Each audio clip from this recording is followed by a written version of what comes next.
Do you know that love has fascinated philosophers for centuries, shaping some of the greatest ideas about life? We explore timeless wisdom and thought-provoking stories. Today, we dive into Plato's Symposium, unraveling the philosophical journey of love as the force behind human connection and growth. Part 1. Introduction to the Symposium. The Symposium by Plato is one of the most influential texts in Western philosophy. It is a rich exploration of love, or eros, and it goes beyond mere romantic notions to delve into its deeper philosophical implications. Set in ancient Athens, the dialogue takes place during a banquet or symposium, a common setting for intellectual discourse and social gatherings in Greek culture. In this text, love is not treated as a simple, singular concept, but is examined through a series of perspectives, each contributing to a layered and nuanced understanding of its nature. The historical and cultural context of Athens in the 5th century BC is crucial to understanding the Symposium. This was a time of great intellectual flourishing in Athens, often referred to as the Golden Age. Philosophers, playwrights, and politicians engaged in vibrant debates about ethics, politics, and human existence. The Symposium, a key institution in Greek culture, served as a platform for such discussions. These gatherings, typically involving drinking, music, and conversation, allowed for an exchange of ideas among the intellectual elite. In this dialogue, Plato uses the Symposium as a stage to explore profound questions about love through the voices of its participants. The story of the Symposium is narrated by Apollodorus, a follower of Socrates, who recounts the events of the banquet to an unnamed companion. This framing device creates a layered narrative, as Apollodorus himself is not a direct participant in the Symposium. Instead, he relies on the account of Aristodemus, another follower of Socrates, who was present at the event. This structure adds a sense of detachment and reflection, as the dialogue is filtered through multiple layers of storytelling. Plato's use of this technique underscores the importance of interpretation and the transmission of philosophical ideas across generations. The Symposium itself is hosted by Agathon, a celebrated playwright, to commemorate his victory in a dramatic competition. Agathon invites a group of notable figures, including Socrates, the comic playwright Aristophanes, the physician Eryximachus, and several others. Each guest is tasked with delivering a speech in praise of love, offering their unique perspective on its nature and significance. The speeches are diverse in tone and content, ranging from humorous anecdotes to deeply philosophical reflections. This variety reflects the multifaceted nature of love and sets the stage for Socrates' climactic contribution, which challenges and synthesizes the preceding viewpoints.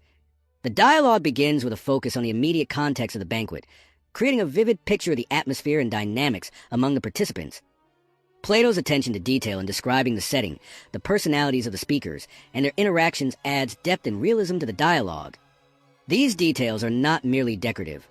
They serve to highlight the interplay between individual perspectives and the collective exploration of philosophical ideas.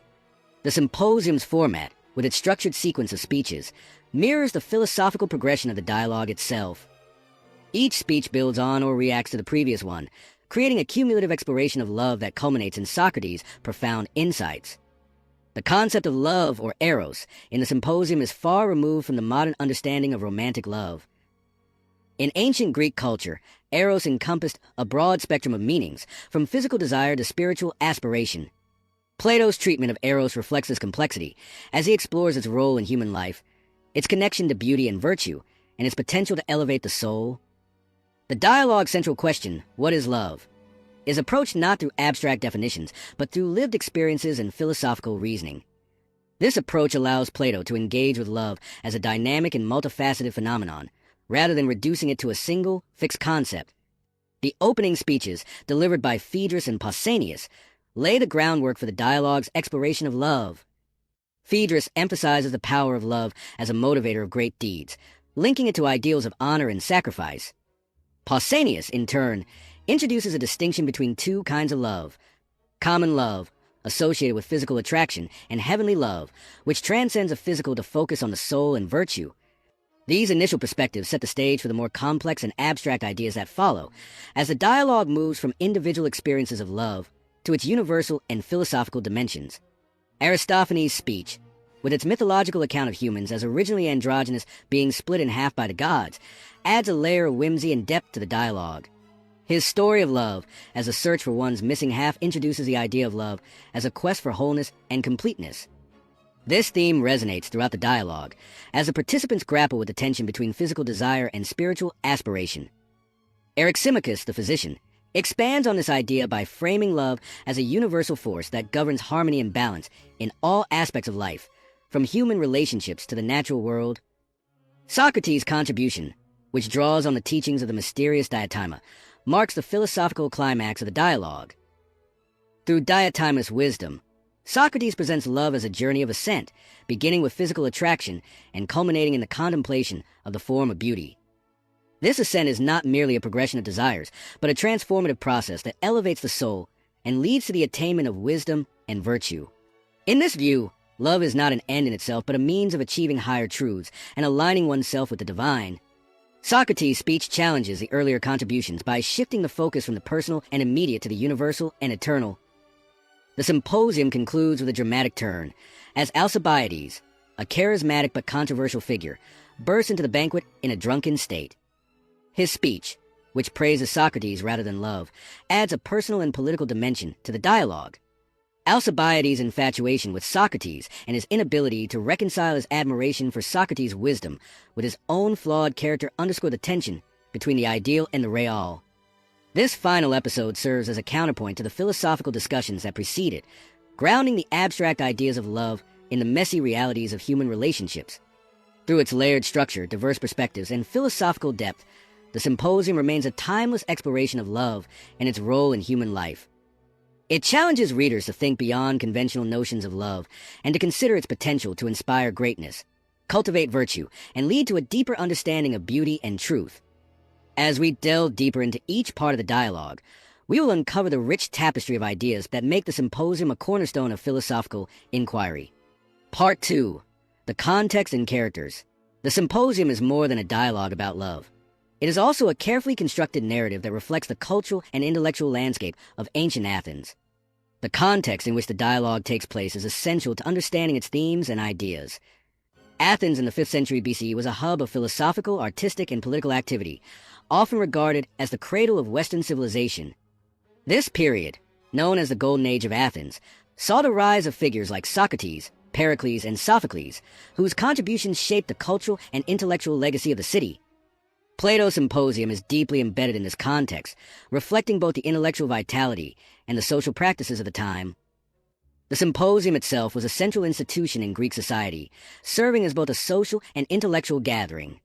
These events typically involve drinking, music, and conversation, and they provide an opportunity for participants to engage in discussions on a wide range of topics. In the case of Plato's Symposium, the topic of discussion is love, or eros, which is explored through a series of speeches delivered by the participants. The format of the symposium, with its structured sequence of speeches, allows Plato to present a diversity of perspectives on love, each contributing to a cumulative exploration of the topic. This structure mirrors the philosophical method of dialectic, where different viewpoints are examined and synthesized to arrive at a deeper understanding. The characters in the symposium are not merely mouthpieces for philosophical ideas. They are richly drawn individuals whose personalities and backgrounds influence their perspectives on love. Agathon, the host of the banquet, is a young and ambitious playwright who has recently won a dramatic competition. His speech, which praises the beauty and virtues of love, reflects his artistic sensibilities and his desire for recognition. Aristophanes, the comic playwright, brings a humorous and mythological perspective to the discussion, using storytelling to convey profound truths about love and human nature. Aristotle, the physician, approaches the topic from a scientific and medical perspective, emphasizing the role of love in maintaining harmony and balance. Phaedrus, the first speaker, is a young and passionate lover of beauty and ideas. His speech sets the tone for the dialogue by emphasizing the power of love to inspire great deeds. Pausanias, the second speaker, introduces a more analytical perspective, distinguishing between common love and heavenly love and exploring their moral and ethical implications. Socrates, the central figure of the dialogue, offers a radically different view of love, drawing on the teachings of diatima to present a philosophical and spiritual understanding of eros. Socrates' role in the dialogue is particularly significant, as he serves both as a participant in the discussion and as a guide who challenges and synthesizes the ideas of the other speakers. His contribution, which draws on diatimous wisdom, marks the philosophical climax of the dialogue, shifting the focus from individual experiences of love to its universal and eternal dimensions.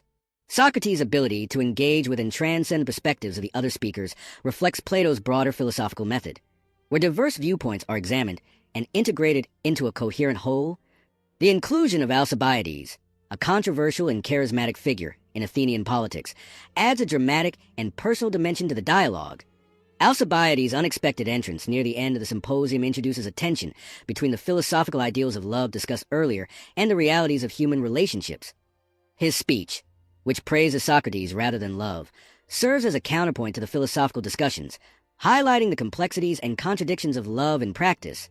Alcibiades' infatuation with Socrates and his struggle to reconcile his admiration for Socrates' wisdom with his own flawed character underscore the tension between the ideal and the real. The interplay between the characters and their perspectives is one of the symposium's greatest strengths. Each speech reflects not only the speaker's individual viewpoint, but also their personality, background, and relationship to the topic of love. This diversity of voices creates a rich and dynamic exploration of eros, where each contribution adds a new layer to the dialogue's understanding of love. The characters' interactions, both in their speeches and in the informal exchanges that punctuate the dialogue, reveal the complexities of love as a human experience and a philosophical concept. The setting of the dialogue, Agathon's house, is also significant. As a young and successful playwright, Agathon represents the intersection of art, beauty, and ambition. His role as host reflects the social and cultural dynamics of the symposium, where intellectual and artistic achievements are celebrated alongside personal relationships and social bonds. The atmosphere of the banquet, with its mix of formality and conviviality, provides a fitting backdrop for the exploration of love, which itself encompasses both structured ideals and spontaneous emotions. Plato's use of the symposium as a narrative framework allows him to explore love from multiple angles, creating a dialogue that is both intellectually rigorous and emotionally resonant. The format of the symposium, with its sequence of speeches and its mix of serious discussion and lighthearted banter, mirrors the multifaceted nature of love itself. This structure also reflects the broader cultural context of Athens, where public discourse and private reflection often intersected in the pursuit of truth and understanding. The symposium is not merely a philosophical treatise. It is also a literary masterpiece that showcases Plato's skill as a writer and dramatist. The dialogue's vivid characters, dynamic interactions, and layered narrative create a rich and immersive reading experience. Through its exploration of love, the symposium invites readers to reflect on their own experiences and understandings of love, encouraging them to see it not merely as a personal emotion, but as a universal force that shapes human life and society. As we move forward in this exploration of the symposium, we will delve into the specific contributions of each speaker, uncovering the layers of meaning and insight that make this dialogue a cornerstone of Western philosophy. By examining the speeches in detail, we will see how Plato uses the voices of his characters to build a complex and nuanced understanding of love, one that continues to resonate across time and cultures. Each part of the dialogue offers a new perspective on love, adding to the rich tapestry of ideas that makes the symposium one of Plato's most enduring and influential works. Part 3. Phaedra's speech, Love as the Greatest of Virtues. The dialogue in the symposium formally begins with Phaedrus, the youngest participant at the banquet, who is given the honor of delivering the first speech in praise of love. His approach is both passionate and idealistic, reflecting his youthful enthusiasm and his belief in the power of eros to inspire greatness. Phaedrus argues that love is the oldest and most venerable of the gods, positioning it as a force that predates and underpins all other aspects of human life and society. According to Phaedrus, love is the greatest of virtues because it has a unique power to motivate individuals to act with extraordinary courage and selflessness. In his speech, Phaedrus emphasizes the heroic potential of love, drawing on examples from Greek mythology and history to illustrate his point. He recounts stories of legendary lovers who performed great deeds or made profound sacrifices for the sake of their beloved. These examples are intended to demonstrate that love inspires not only personal devotion, but also actions that contribute to the greater good. Phaedrus suggests that a lover, driven by their devotion, is more likely to face danger and pursue excellence than someone who acts out of mere self-interest or obligation. One of the key themes in Phaedrus' speech is the idea that love fosters a sense of honor and accountability. He argues that lovers, aware of the presence and judgment of their beloved, are motivated to behave nobly and avoid shameful actions. This dynamic creates a powerful incentive for moral and virtuous behavior, as lovers strive to earn the admiration and respect of their partners. For Phaedrus, love is not merely a personal emotion, but a societal force that encourages ethical conduct and strengthens the bonds of community. Phaedrus also explores the transformative power of love, suggesting that it has the ability to elevate individuals to a higher plane of existence. He describes love as a divine force that bridges the gap between human beings and the gods, enabling mortals to partake in the divine qualities of courage, wisdom, and virtue. This perspective reflects the broader Greek understanding of Eros as a mediator between the human and the divine, capable of inspiring both personal growth and collective achievement. The examples provided by Phaedrus include figures like Achilles and Patroclus, whose relationship in Homer's Iliad exemplifies the heroic ideal of love. Phaedrus highlights Achilles' willingness to sacrifice his own life to avenge the death of Patroclus, portraying this act as the ultimate expression of love's power to inspire selflessness and bravery. He contrasts this with the cowardice and selfishness of those who lack the motivating force of love, suggesting that love is a necessary condition for true heroism and greatness. While Phaedrus' speech is compelling, it also reveals certain limitations in his understanding of love. His focus on heroic deeds and public recognition reflects a somewhat narrow and idealized view of Eros, one that prioritizes external achievements over internal growth. This perspective sets the stage for the subsequent speeches, which will challenge and expand upon Phaedrus' ideas, offering a more nuanced and comprehensive exploration of love. Phaedrus' emphasis on the moral and societal dimensions of love is significant because it highlights the interplay between personal relationships and the larger community. In his view, love is not an isolated experience, but a force that shapes and is shaped by the cultural and social context in which it occurs. This perspective resonates with the broader themes of the Symposium, where love is examined not only as a private emotion, but as a universal principle with profound implications for human life and society. The youthful passion and idealism of Phaedrus' speech reflect his role as the opening speaker in the dialogue. His perspective serves as a foundation for the discussion, introducing key themes and questions that will be explored and developed in the subsequent speeches. By presenting love as the greatest of virtues, Phaedrus sets a high standard for the dialogue, challenging the other participants to articulate their own visions of love and its significance. Phaedrus' speech also serves as a reminder of the aspirational qualities of love. His portrayal of love as a source of inspiration and moral guidance reflects the idealistic and transformative potential of Eros. While later speakers will offer more critical and complex perspectives on love, Phaedrus' speech establishes an important baseline for understanding its role in human life and society. It invites readers to consider how love shapes their own actions, relationships, and aspirations, encouraging them to see love as a force that transcends the individual and connects them to a larger ethical and spiritual framework. The structure of Phaedrus' argument, with its emphasis on examples and anecdotes, reflects the rhetorical traditions of ancient Athens. His use of mythological and historical references not only lends credibility to his claims, but also situates his ideas within the broader cultural and intellectual context of the time. This approach underscores the dialogical nature of the symposium, where each speaker draws on their own experiences and perspectives to contribute to a collective exploration of love. As the first speech in the dialogue, Phaedrus' contribution is both foundational and provocative. It introduces key themes and questions that will be revisited and reinterpreted throughout the symposium, creating a dynamic and evolving discussion of love. Phaedrus' idealism and enthusiasm provide a stark contrast to the more critical and analytical perspectives that follow, highlighting the diversity of views and approaches that make the symposium such a rich and enduring work. In conclusion, Phaedrus' speech in praise of love is a passionate and idealistic celebration of Eros as the greatest of virtues. His emphasis on love's ability to inspire courage, selflessness, and moral excellence sets the tone for the dialogue, inviting readers to reflect on the transformative power of love in their own lives. While his perspective is limited in its focus on external achievements, it provides a valuable starting point for the symposium's exploration of love as a complex and multifaceted phenomenon. Phaedrus' speech reminds us of the aspirational qualities of love, challenging us to see it not only as a personal emotion, but as a force that connects us to the divine and inspires us to strive for greatness. Part 4, Pausanias' speech, Two Kinds of Love. Following Phaedrus' passionate speech, Pausanias takes a more analytical approach to the discussion of love. He begins by critiquing Phaedrus' singular portrayal of love as universally virtuous and heroic, arguing that love is not a monolithic concept, but a multifaceted phenomenon with different forms and qualities. Pausanias introduces a dualistic framework for understanding love, distinguishing between common love and heavenly love.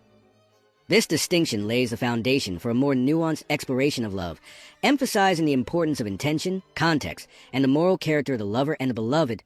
Common love, according to Pausanias, is the love that is primarily concerned with physical attraction and immediate gratification. It is associated with the baser instincts of human nature and is often indiscriminate in its object of desire. Pausanias characterizes this type of love as fleeting and shallow, driven by a pursuit of pleasure rather than a genuine connection or higher purpose.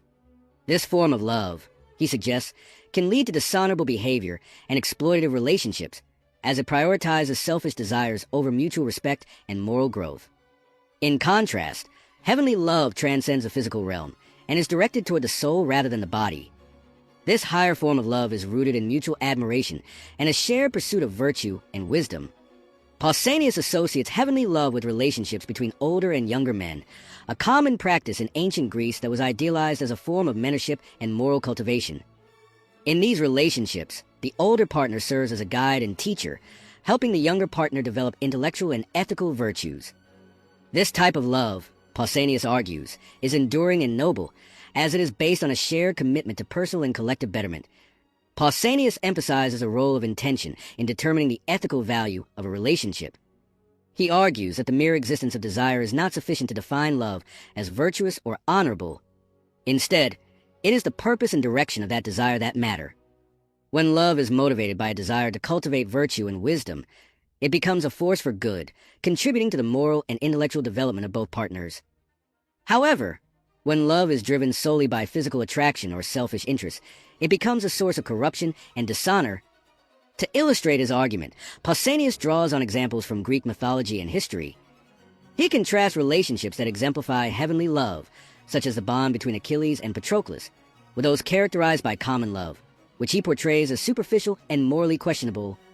These examples serve to reinforce his distinction between the two types of love, highlighting the importance of intention and moral character in shaping the nature and quality of a relationship.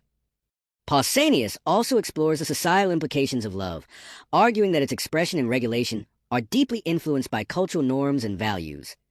He notes that different city-states in Greece have different attitudes toward love and relationships, reflecting their unique political and ethical systems. In Athens, for example, the ideal of heavenly love is celebrated as a source of moral and intellectual growth, while in other cities, such as Ionia, love is often subject to greater restrictions and taboos. Pausanias uses these examples to demonstrate that love is not merely a personal experience, but a social and cultural phenomenon that reflects the values and priorities of a given community. One of the key themes in Pausanias' speech is the relationship between love and virtue. He argues that true love, or heavenly love, is inseparable from the pursuit of virtue and wisdom. This perspective aligns with the broader philosophical themes of the Symposium, where love is consistently portrayed as a force that transcends individual desire and connects humans to higher ideals. For Pausanias, love is not an end in itself, but a means of achieving personal and collective excellence. Pausanias' distinction between common and heavenly love also serves as a critique of societal norms and expectations. By highlighting the ethical and intellectual dimensions of heavenly love, he challenges conventional views that reduce love to a purely physical or emotional experience. His speech encourages the participants at the symposium, as well as the readers of the dialogue, to reflect on their own experiences and understandings of love, questioning the motivations and intentions that drive their relationships. While Pausanias' speech is insightful and thought-provoking, it also reveals certain limitations in his perspective. His focus on the dichotomy between common and heavenly love may oversimplify the complexities of human relationships, ignoring the ways in which physical and spiritual dimensions of love can coexist and interact. Additionally, his idealization of mentorship relationships in ancient Greece reflects the cultural biases of his time, which may not resonate with modern understandings of love and equality. These limitations set the stage for the subsequent speeches, which will further expand and complicate the dialogue's exploration of love. The rhetorical style of Pausanias' speech is marked by its clarity and precision. He uses logical arguments and concrete examples to support his claims, creating a compelling case for his distinction between common and heavenly love. This analytical approach contrasts with the more emotional and idealistic tone of Phaedra's speech, reflecting the diversity of perspectives and styles that characterize the symposium. Pausanias' ability to articulate complex ideas in a clear and accessible manner makes his contribution an important and memorable part of the dialogue.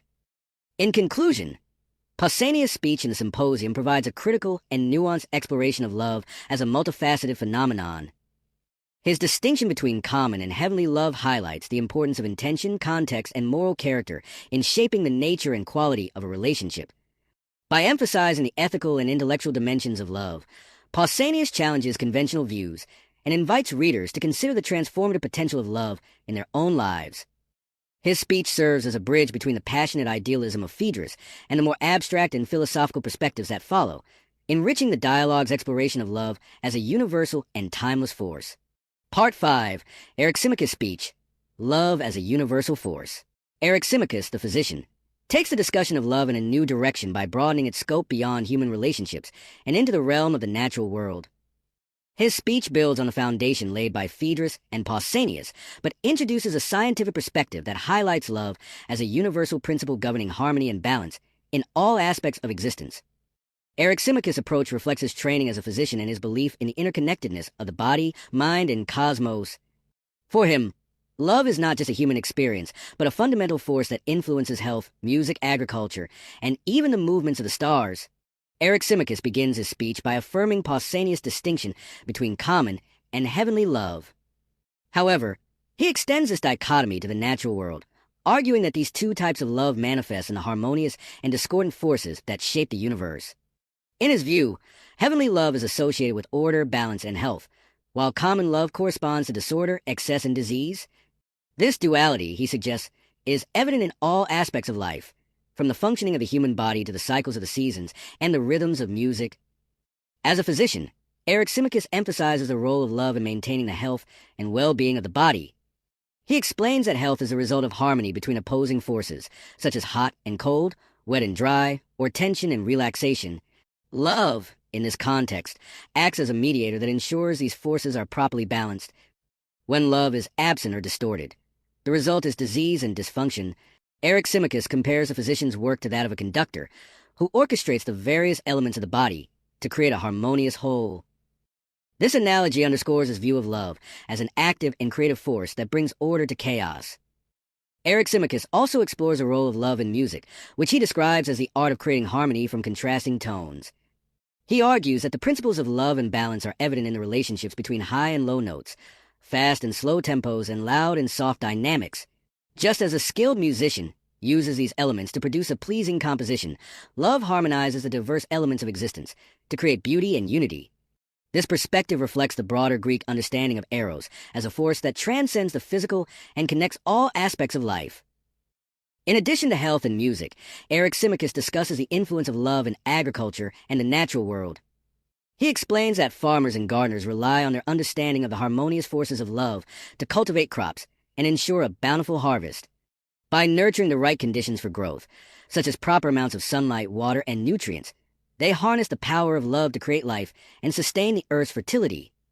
Aristotle suggests that the same principle applies to the cosmos as a whole, where the movements of the stars and planets are governed by a cosmic love that ensures balance and order. One of the most striking aspects of Aristotle's speech is his ability to connect the microcosm of the human body to the macrocosm of the universe. He sees love as a unifying principle that permeates all levels of existence, from the individual to the cosmic. This perspective reflects the holistic worldview of ancient Greek science and philosophy, which emphasized the interconnectedness of all things. For Aristotle, love is not just an emotion or a relationship, but a fundamental law of nature that governs the harmony and balance of the universe.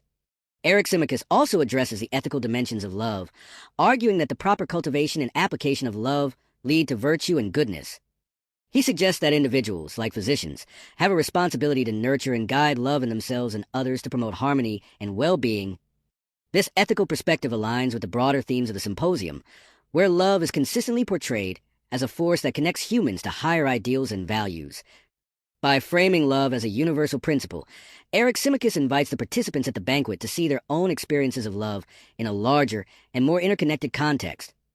While Aristotle's speech is innovative and thought-provoking, it is not without its limitations. His emphasis on the scientific and functional aspects of love may come across as overly analytical, reducing the richness and complexity of eros to a set of abstract principles. Additionally, his focus on harmony and balance may overlook the transformative and often disruptive aspects of love, which can inspire growth and change through conflict and struggle. These limitations set the stage for Aristophanes' speech, which introduces a more imaginative and mythological perspective on love. Aristotle's rhetorical style reflects his scientific background, with its emphasis on logic, clarity, and systematic explanation. He uses analogies and examples from medicine, music, and agriculture to illustrate his points, creating a speech that is both accessible and intellectually rigorous. His ability to integrate diverse fields of knowledge into a cohesive argument highlights the interdisciplinary nature of the symposium, where philosophy intersects with science, art, and mythology. The themes of Anaximachus' speech resonate with the broader philosophical concerns of Plato's work. His portrayal of love as a universal principle that governs harmony and balance reflects the Platonic ideal of the cosmos as an ordered and rational whole. This perspective invites readers to see love not merely as a personal or cultural phenomenon, but as a force that connects them to the larger rhythms of nature and the universe. By broadening the scope of the discussion, Anaximachus provides a valuable counterpoint to the more personal and relational perspectives of the other speakers. In conclusion, Anaximachus' speech in the symposium offers a unique and expansive vision of love as a universal force that governs harmony and balance in all aspects of existence. His scientific perspective enriches the dialogue by highlighting the interconnectedness of the body, mind, and cosmos, and by framing love as a principle that transcends individual desire and connects humans to the larger rhythms of nature. While his approach may lack the emotional depth and imaginative power of other speeches, it provides a valuable foundation for understanding love as a multifaceted and universal phenomenon. Anaximachus challenges readers to see love not just as an emotion or relationship, but as a principle that shapes and sustains the world around them. Part 6. Aristophanes' Speech. The Myth of the Split Soul. Aristophanes, the comic playwright, brings a dramatic shift in tone to the symposium with his highly imaginative and mythological account of love. His speech is a playful yet deeply philosophical exploration of the origins of love, presenting a myth that captures the yearning for connection and wholeness that lies at the heart of human experience. Aristophanes' story of the split soul introduces a new dimension to the dialogue, blending humor, creativity, and profound insight to offer a unique perspective on the nature and purpose of love. Aristophanes begins by offering a fantastical explanation of human existence in a time before the division of souls. He describes an ancient race of beings who were androgynous, spherical in shape, with 2 faces, for arms, for legs, and 2 sets of reproductive organs. These beings were powerful, self-sufficient, and proud, so much so that they dared to challenge the gods. Fearing their strength, Zeus decided to weaken them by splitting them in half, creating the humans we know today. This division, Aristophanes explains, left each human with an unrelenting longing for their other half, a longing that manifests as love. The myth of the split soul is rich in symbolism, portraying love as the pursuit of unity and completeness. According to Aristophanes, the desire for love stems from a deep sense of incompleteness and a yearning to restore the wholeness that was lost when humans were divided. This idea resonates with the universal experience of longing for connection, making Aristophanes' speech one of the most relatable and enduring parts of the symposium. His portrayal of love as a search for one's other half captures the emotional and existential dimensions of love in a way that transcends cultural and historical boundaries. Aristophanes' description of the original androgynous beings is also significant for its inclusivity and its challenge to conventional notions of love and gender. He explains that some of the original beings were male-male, some were female-female, and others were male-female, and that their division resulted in the diversity of sexual orientations seen in humanity. This acknowledgement of different forms of love and attraction reflects a progressive and accepting view of human relationships, one that celebrates the diversity of love as a fundamental aspect of human existence. Aristophanes' speech thus anticipates modern discussions of love and identity, making it a remarkably forward-thinking contribution to the dialogue. The myth also serves as a metaphor for the human condition, emphasizing the inherent vulnerability and dependency of individuals. By portraying humans as incomplete beings who are constantly searching for their missing half, Aristophanes highlights the limitations and fragility of human existence. Love, in this context, is not merely an emotion or desire, but a fundamental aspect of what it means to be human. It is a force that drives individuals to seek connection, meaning, and fulfillment in a world that often feels fragmented and incomplete. Aristophanes' speech is marked by its vivid imagery and humorous tone, which make it one of the most memorable and engaging parts of the symposium. His use of mythological storytelling allows him to explore complex ideas about love in a way that is accessible and entertaining, blending humor and pathos to create a powerful and resonant narrative. This blend of comedy and philosophy is characteristic of Aristophanes' work as a playwright, reflecting his ability to use humor as a vehicle for exploring serious and profound themes. One of the key insights of Aristophanes' speech is its emphasis on the relational nature of love. By framing love as a search for one's other half, he underscores the idea that love is inherently about connection and interdependence. This perspective challenges more individualistic views of love, suggesting that true fulfillment can only be found through relationships with others. Aristophanes' portrayal of love as a quest for unity and wholeness invites readers to reflect on their own experiences of love and the ways in which it shapes their sense of self and their relationships with others. While Aristophanes' speech is often celebrated for its humor and creativity, it also raises important philosophical questions about the nature of love and desire. His portrayal of love as a longing for completeness suggests that love is fundamentally rooted in a sense of lack or deficiency. This perspective invites reflection on whether love is truly about finding completion in another person, or whether it is a process of self-discovery and growth. These questions add depth and complexity to Aristophanes' speech, making it a significant contribution to the dialogue's exploration of love. The myth of the split soul also reflects broader themes in Greek philosophy and mythology, including the tension between human ambition and divine authority. By portraying the original beings as proud and self-sufficient, Aristophanes highlights the dangers of hubris and the importance of humility in human relationships. At the same time, his depiction of the gods' decision to divide humans raises questions about the role of fate and the limitations of human agency in the pursuit of love and fulfillment. These themes resonate with the larger philosophical concerns of the Symposium, where love is consistently portrayed as a force that connects humans to higher ideals and values. Aristophanes' speech concludes with a reflection on the transformative power of love. He suggests that love has the ability to heal the wounds of division and restore a sense of wholeness and harmony to human existence. This perspective aligns with the broader themes of the Symposium, where love is consistently portrayed as a force that transcends individual desire and connects humans to higher ideals and values. By presenting love as a quest for unity and completeness, Aristophanes offers a vision of love that is both deeply personal and universally resonant. In conclusion, Aristophanes' speech in the Symposium is a masterful blend of humor, mythology, and philosophy. His myth of the split soul captures the essence of love as a search for connection and wholeness, offering a powerful and relatable vision of what it means to love and be loved.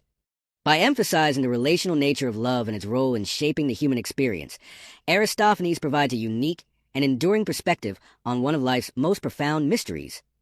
His speech stands as a testament to the power of storytelling to illuminate complex ideas and to the timeless relevance of the Symposium as a work of philosophical and literary genius. Part 7. Socrates' Speech, The Teaching of Diotima. Socrates' speech, which he attributes to the teachings of Diotima, marks a turning point in the Symposium. His contribution shifts the discussion from the personal and mythological accounts of love presented by the other speakers to a deeply philosophical exploration of its nature and purpose. Through the wisdom of Diotima, a priestess and philosopher, Socrates presents love not merely as a desire for another person, but as a profound and transformative journey toward higher truths. This ascent, guided by love, leads to an understanding of beauty, wisdom, and ultimately the divine. Socrates begins by challenging the earlier speeches, particularly their tendency to idealize love as a purely noble or virtuous force. Drawing on Diotima's teachings, he introduces the idea that love is not a god, but a daimon, a mediator between the mortal and the divine. As a daimon, love occupies an intermediary space, bridging the gap between humans and the gods. This characterization of love as a liminal force reflects its dual nature. It is both a longing for what is absent and a means of achieving what is desired. Love, Socrates argues, is neither purely virtuous nor entirely base, but a dynamic and evolving force that drives human aspirations. Diotima's teaching, as recounted by Socrates, begins with a critical redefinition of love. She describes love as a desire to possess the good forever. This definition expands the concept of love beyond mere physical attraction or emotional attachment, framing it as a fundamental human drive toward immortality and fulfillment. According to Diotima, this desire manifests in two primary ways: through procreation, which creates physical immortality, and through the pursuit of wisdom and virtue, which leads to intellectual and spiritual immortality. These dual expressions of love highlight its role as a creative and generative force, one that shapes both individual lives and the broader human community. The most significant part of Diotima's teaching is her description of the ladder of love, a metaphorical ascent that illustrates the stages of love's development. This ladder begins with the physical attraction to a beautiful body, which serves as the initial spark of desire. From there, the lover progresses to an appreciation of all beautiful bodies, recognizing the shared qualities that make them desirable. This broader understanding of physical beauty leads to an appreciation of the beauty of the soul, shifting the lover's focus from the physical to the intellectual and moral dimensions of love. As the lover ascends further, they begin to appreciate the beauty of institutions, laws, and customs, recognizing the harmony and order that contribute to the greater good. This stage of love involves a deeper engagement with the community and a commitment to creating a just and virtuous society. Beyond this, the lover progresses to the love of knowledge and the pursuit of wisdom, seeking to understand the underlying principles that govern the world. Finally, at the highest stage of the ascent, the lover reaches the contemplation of the form of beauty, an eternal and unchanging ideal that transcends a material world. The form of beauty, according to Diotima, is the ultimate object of love. It is pure, eternal, and self-sufficient, untainted by the imperfections and limitations of the physical world. In contemplating the form of beauty, the lover experiences a profound sense of fulfillment and unity, as they are no longer driven by desire or longing, but are instead immersed in the truth and goodness that beauty represents. This final stage of love is not merely an intellectual achievement, but a spiritual transformation, one that aligns the soul with the divine and reveals the ultimate purpose of existence. Socrates' account of Diotima's teaching emphasizes the transformative and transcendent nature of love. Love, in this view, is not an end in itself, but a means of achieving higher truths and aligning oneself with the divine. It is a dynamic process that begins with the individual and extends outward to encompass the community, the world, and ultimately, the eternal. By framing love as a journey of ascent, Socrates challenges the participants at the banquet to see their own experiences of love in a broader and more meaningful context. One of the most profound insights of Diotima's teaching is its emphasis on the creative and generative aspects of love. Whether through physical procreation or intellectual and spiritual pursuits, love is a force that drives humans to transcend their limitations and contribute to the greater good. This perspective reflects the broader themes of the Symposium, where love is consistently portrayed as a force that connects individuals to higher ideals and values. It also highlights the potential of love to inspire not only personal growth, but also societal transformation, as individuals who are guided by love strive to create a more just and virtuous world. Socrates' speech, with its emphasis on the ladder of love and the form of beauty, also introduces key elements of Plato's theory of forms. The form of beauty is one of the highest and most abstract forms, representing the ultimate standard of beauty and truth. By contemplating this form, the lover transcends the limitations of the physical world and gains access to a higher realm of understanding and existence. This connection between love and the theory of forms underscores the philosophical depth of the Symposium, situating it within Plato's broader metaphysical framework. While Socrates' speech is profound and transformative, it also raises important questions about the nature of love and the relationship between the physical and the spiritual. By emphasizing the ascent to the form of beauty, Socrates risks devaluing the physical and emotional dimensions of love, which are often central to human relationships. This perspective invites reflection on whether the pursuit of higher truths requires a rejection of the physical world, or whether it can coexist with a deeper appreciation of the tangible and immediate aspects of love. These questions add complexity and depth to Socrates' speech, making it a rich and multifaceted contribution to the dialogue. The rhetorical style of Socrates' speech reflects his characteristic method of questioning and dialogue. By recounting his conversation with Diotima, Socrates invites the participants at the banquet to engage with her ideas and to reflect on their own understanding of love. This dialogical approach creates a sense of dynamism and openness, encouraging the exploration of multiple perspectives and interpretations. It also highlights the importance of intellectual humility and the willingness to learn from others, qualities that are central to Socratic philosophy. In conclusion, Socrates' speech in the Symposium, drawing on the teachings of Diotima, offers a profound and transformative vision of love as a journey of ascent toward higher truths. Through the ladder of love and the form of beauty, Socrates redefines love as a dynamic and creative force that connects individuals to the divine and reveals the ultimate purpose of existence. His speech challenges readers to see love not merely as a personal emotion or desire, but as a universal principle that shapes human life and connects them to the eternal. By blending philosophy, spirituality, and metaphysics, Socrates' speech stands as one of the most enduring and influential parts of the Symposium, offering insights that continue to resonate across time and cultures. Part 8. Love as the Ascent of the Soul. Following Socrates' recounting of Diotima's teachings, the Symposium deepens its exploration of love by portraying it as an ascent of the soul. This ascent, often referred to as the ladder of love, is not merely a metaphor but a philosophical framework that illustrates the transformative power of love. Through this journey, love becomes a pathway for the soul to transcend its earthly desires and align itself with eternal truths, ultimately achieving a form of immortality. The ascent is marked by stages of increasing abstraction and universality, each bringing the lover closer to the ultimate goal, the contemplation of the form of beauty. The first stage of the ascent begins with physical attraction. Diotima explains that love often starts with the admiration of a beautiful body, which awakens desire and inspires an appreciation for physical beauty. At this stage, love is primarily about the senses, rooted in the immediate and tangible experience of attraction. This initial stage is crucial because it serves as a foundation for the ascent, providing the spark that motivates the lover to seek something beyond themselves. However, it is also limited as it focuses solely on the physical and often neglects the deeper dimensions of beauty and connection. As the lover progresses, their perspective broadens to encompass all beautiful bodies. This stage reflects an important shift from the particular to the universal, as the lover begins to recognize the shared qualities that make all bodies beautiful.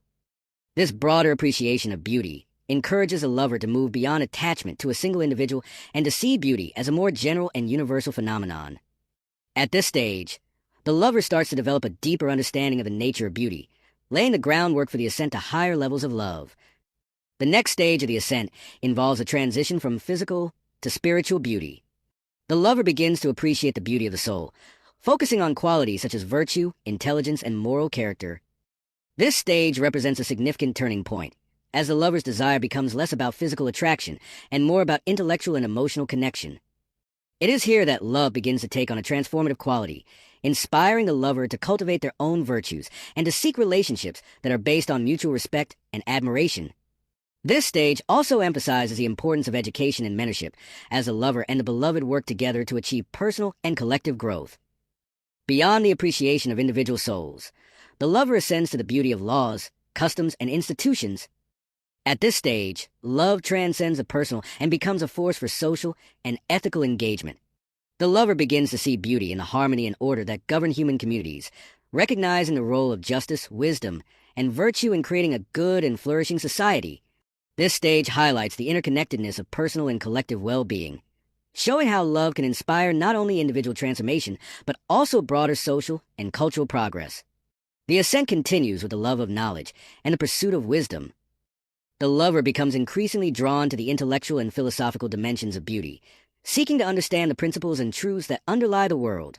This stage represents the culmination of the lover's journey toward abstraction and universality, as they move beyond the material and the particular to engage with the eternal and the unchanging. Love, in this context, becomes a driving force for intellectual discovery and enlightenment, motivating the lover to seek knowledge for its own sake and to align themselves with the higher truths of existence. At the highest stage of the ascent, the lover contemplates the form of beauty.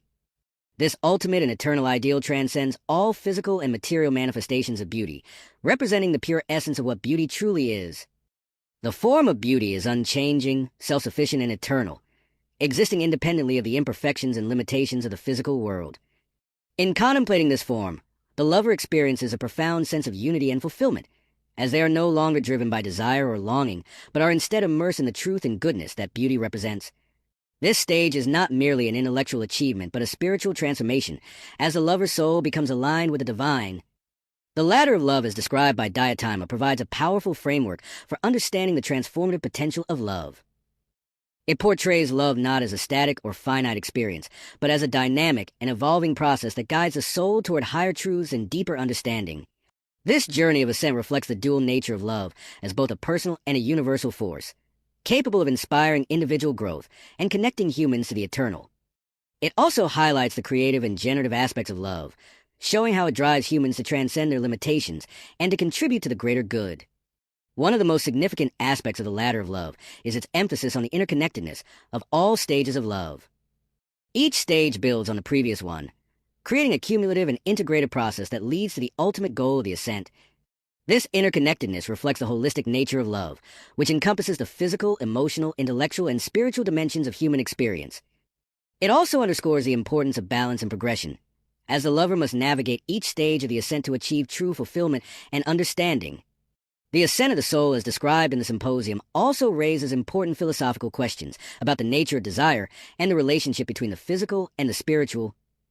By portraying love as a journey toward abstraction and universality, Plato invites readers to reflect on whether the pursuit of higher truths requires a rejection of the physical world or whether it can coexist with a deeper appreciation of the tangible and immediate aspects of love. These questions add depth and complexity to the dialogue, encouraging readers to consider the multifaceted nature of love and its role in shaping the human experience. Socrates' account of the ladder of love also provides a profound insight into the role of love in the pursuit of wisdom and virtue. By framing love as a process of ascent, Plato emphasizes its transformative power and its ability to guide the soul toward its ultimate purpose. This perspective aligns with the broader themes of the Symposium, where love is consistently portrayed as a force that transcends individual desire and connects humans to higher ideals and values. It also highlights the importance of education, mentorship, and self-reflection in the journey of love, showing how these elements contribute to the lover's growth and development. In conclusion, the ladder of love is described in the Symposium as a powerful and enduring metaphor for the transformative potential of love. It portrays love as a dynamic and creative force that guides the soul toward higher truths and deeper understanding, inspiring individual growth and collective progress. Through its emphasis on the interconnectedness of all stages of love, the ladder of love challenges readers to see love not merely as a personal emotion or desire, but as a universal principle that shapes human life and connects them to the eternal. By blending philosophy, spirituality, and metaphysics, the ladder of love offers a profound and timeless vision of love as a journey of ascent toward the divine. Part 9. The role of love in the creation of the good life. As the Symposium progresses toward its philosophical and emotional climax, love emerges not only as a pathway to the eternal, but also as a central force in the creation of the good life. Through Socrates' speech and the teachings of Diotima, Plato suggests that love's transformative power extends beyond individual fulfillment to shape the moral and intellectual foundations of a well-lived life. This idea positions love as an essential element in the pursuit of happiness, virtue, and wisdom, connecting personal relationships to the broader ideals of justice, beauty, and truth. The concept of the good life, as understood in ancient Greek philosophy, is deeply intertwined with the idea of eudaimonia, often translated as happiness or flourishing. For Plato, the good life is not merely about the satisfaction of desires or the accumulation of material wealth, but about the cultivation of the soul through the pursuit of virtue and the contemplation of higher truths.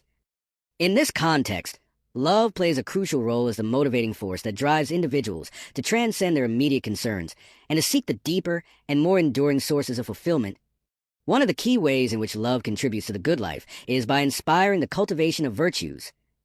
As Socrates explains, love begins with the appreciation of physical beauty, but gradually leads the lover to seek beauty in the soul, in laws and customs, and ultimately in the eternal forms.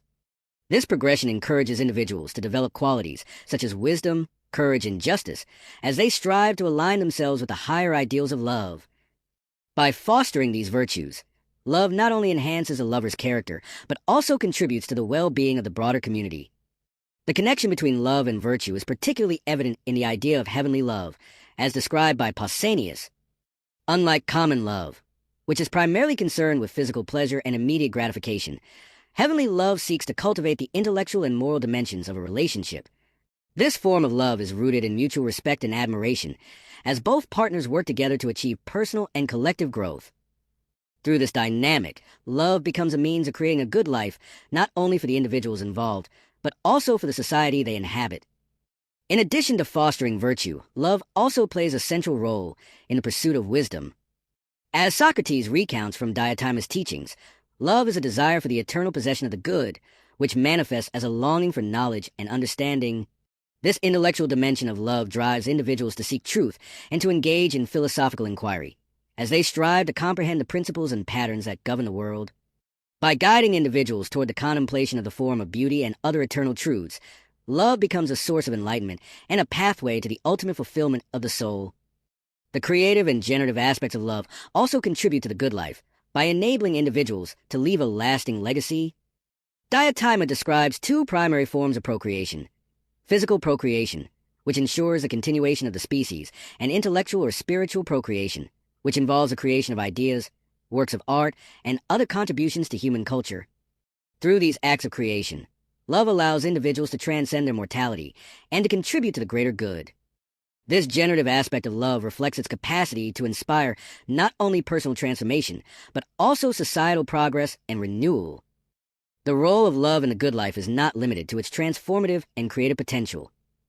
It also encompasses the relational and communal dimensions of human existence. By fostering deep and meaningful connections with others, love helps to build the social bonds that sustain families, friendships, and communities. These relationships provide a sense of belonging and support, enriching the lives of individuals and creating the conditions for collective flourishing. In this way, love serves as both a personal and a social force, contributing to the good life at every level of human interaction. The relationship between love and the good life is further illuminated by the ladder of love, which portrays the ascent from physical attraction to the contemplation of the eternal. Each stage of this ascent represents a step toward greater fulfillment and understanding, as the lover moves from the particular to the universal, and from the immediate to the eternal. This journey reflects the interconnectedness of love and the good life, as both involve a process of growth, self-discovery, and alignment with higher truths. By guiding individuals through this process, love becomes a central and indispensable element of a life well lived. At the highest stage of the ascent, the lover contemplates the form of beauty, achieving a state of profound fulfillment and unity. This ultimate experience of love represents the culmination of the good life, as the soul is aligned with the eternal and immersed in the truth and goodness that beauty represents. However, the journey toward the stage is equally important, as it reflects the ongoing process of striving, learning, and growing that defines the human experience. In this sense, the good life is not a static or final state, but a dynamic and evolving journey, guided and enriched by the power of love. The connection between love and the good life also raises important questions about the nature of desire and the role of imperfection in human existence. By portraying love as a longing for what is absent, Plato suggests that the good life is inherently shaped by the tension between desire and fulfillment. This perspective invites reflection on whether the good life is ultimately about achieving a state of perfection or about embracing the ongoing process of growth and striving. These questions add depth and complexity to the symposium, encouraging readers to consider the multifaceted nature of love and its role in shaping the human experience. Socrates' account of love as the ascent of the soul provides a profound and transformative vision of its role in the good life. By framing love as a dynamic and creative force that connects individuals to higher truths and deeper understanding, Plato highlights its capacity to inspire personal growth, intellectual discovery, and societal progress. This perspective challenges readers to see love not merely as a personal emotion or desire, but as a universal principle that shapes human life and connects them to the eternal. In conclusion, the role of love in the creation of the good life, as explored in the symposium, is both profound and multifaceted. Love serves as a guiding force that drives individuals to cultivate virtues, pursue wisdom, and create lasting contributions to the world. It also fosters deep and meaningful relationships, enriching the lives of individuals and strengthening the bonds of community. Through its transformative and generative power, love becomes an essential element of the good life, inspiring individuals to strive for greatness and to align themselves with the higher ideals of beauty, truth, and goodness. By blending philosophy, spirituality, and human experience, the symposium offers a timeless vision of love as a central and enduring force in the pursuit of a life well lived. Part 10. Conclusion. The philosophical legacy of the symposium. The Symposium by Plato is not only a profound exploration of love, but also a work of lasting philosophical and cultural significance. Its layered narrative, diverse perspectives, and synthesis of myth, philosophy, and lived experience have made it a cornerstone of Western thought. By addressing the nature of love through the voices of its characters, the dialogue invites readers to reflect on their own experiences and to consider the transformative power of love as a force that shapes individuals, communities, and the cosmos. The philosophical legacy of the symposium is as enduring as the questions it raises, continuing to inspire debates about love, beauty, and the pursuit of the good life. At its heart, the symposium presents love as a multifaceted and dynamic phenomenon. It is a force that encompasses physical attraction, emotional connection, intellectual aspiration, and spiritual transcendence. Through the speeches of its participants, Plato portrays love as both a deeply personal experience and a universal principle that transcends the boundaries of individual relationships. This duality reflects the complexity of love as a human experience, capturing its capacity to inspire not only personal growth, but also societal transformation. The dialogue structure, with its sequence of speeches and its mix of humor, myth, and philosophy, creates a rich and dynamic exploration of love. Each speech contributes a unique perspective, building on and challenging the ideas of the others. This cumulative approach allows Plato to present a comprehensive and nuanced understanding of love, one that moves from the particular to the universal, and from the immediate to the eternal. The interplay between the characters and their perspectives mirrors the dialogical nature of philosophy itself, where truth is pursued through the exchange and synthesis of ideas. One of the most significant contributions of the symposium is its portrayal of love as a journey of ascent. Through Socrates' recounting of Diotimus' teachings, love is framed as a process of growth and transformation, guiding the soul from the physical and the finite to the eternal and the infinite. This ascent, often referred to as a ladder of love, provides a powerful framework for understanding the role of love in human life. It portrays love as a driving force that inspires individuals to seek higher truths, to cultivate virtues, and to align themselves with the divine.